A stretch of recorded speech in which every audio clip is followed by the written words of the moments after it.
Hello everyone, if you're getting this error when you're trying to play GTA 5 on your computer, your operating system does not meet the system requirements to run the game, then you have come to the right place because in this video I'm going to show you how easy it is to fix this annoying error on your computer easily.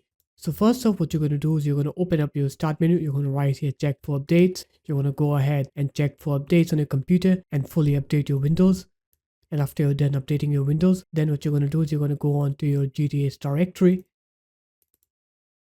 and then you're going to right click on play GTA5.exe, go into properties, go into compatibility, make sure nothing is ticked on here, so uncheck everything, and do the same for both of these exe files, uncheck everything,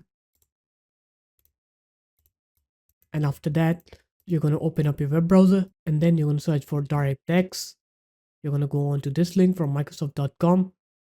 You're going to go ahead and download this DirectX software and install it. And after you're done installing it, what you're going to do is you're going to go on to this link. I'm going to put this link into the description of the video. You're going to download this file. Click keep on here. Don't worry, this is not harmful. Open folder. Now move this file to your GTA's directory. I won't do it because I already have the file here. And after that, you should be able to play your GTA 5 and you'll see that you will not get that error anymore. So there it is guys, that's how easy it was. If you guys found this video helpful, make sure to leave a like, comment and subscribe to the channel, and I'll see you in my next video. Peace.